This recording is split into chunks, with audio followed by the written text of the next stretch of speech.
Fredrick Lyle Spence. My, makeshift studio slash back room, I was born in Hudson, Manitoba. Peguis First Nation.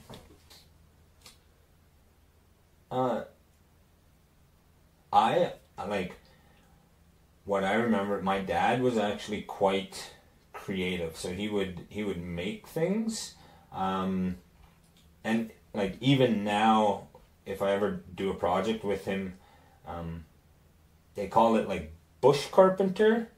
So you just make what you can. You're not worried about like squaring it or anything like that. Just put it together.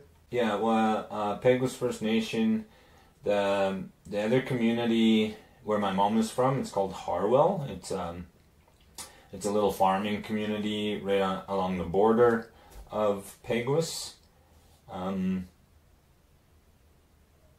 Yeah, so the soapstone carving itself isn't necessarily attached to it, but I do like the 7 teachings. A lot of my carvings have those 7 animals.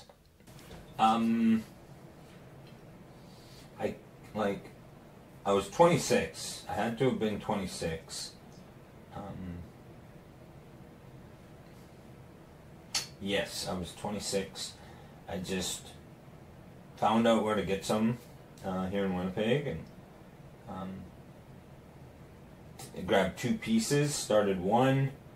It broke after about 2 weeks of working on it. And it was very close to just not trying again, but then when I was finished, I created a bison, my first one.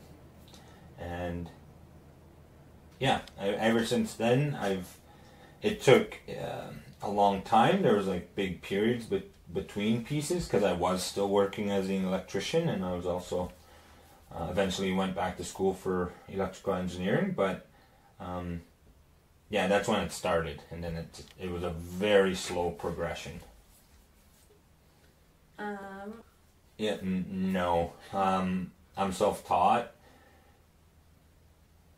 I've been asked this a few times, and like it would have been nice to have that guidance, certainly, but I feel like there's also a benefit when you have to learn it yourself. You know, there's like, yeah, so people have asked, and I've thought about even reaching out, finding a mentor, but I haven't. So yeah. Yeah, it's a bit tricky because we grew up Christian, like our house was a Christian household, and there were struggles in my adolescence that I didn't truly have a sense of identity, and so when I was finding myself, one of my things was the spiritual connection to the Ojibwe background, cultural, the teachings. So that's been important for me now. So a lot of my work does have those attachments, especially with the 7 teachings, and then I do this one really one of my favorite things is I do like a teepee smudge bowl, and then also dream catchers. So those are my like 7 teachings, smudge bowls and dream catchers. Yeah, it depends. It's like for me, it typically ends up being alone here, which it's funny they say that artists are more an isolating bunch, and so that tends to happen. But on the flip side, I do get both ends of that spectrum where like I do workshops with 60 people maximum. Like I've done one with 60. I wouldn't say I'd do it every single day, And those times are nice. But I don't ever get to create with them, but I get to guide them through the process and share. I'm a recovering addict, and I've always liked being creative, and I was like the kid who played Lego so much, and I think it really helped with like the 3D recognition. Yeah, so I didn't do the 12 steps, so I was kind of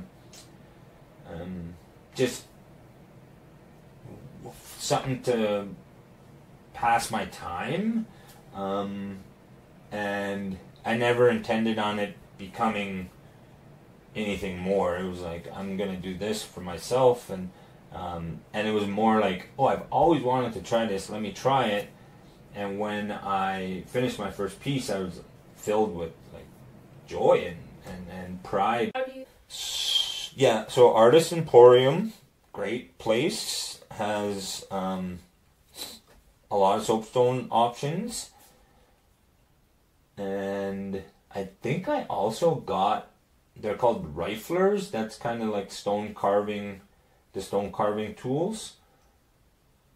They were harder for me to use, so and because I have like background in electrical and woodworking, so I just kind of used a lot of my tools. Like hacksaw works, you have to put a lot of effort into it, but it still works, along with rasp files.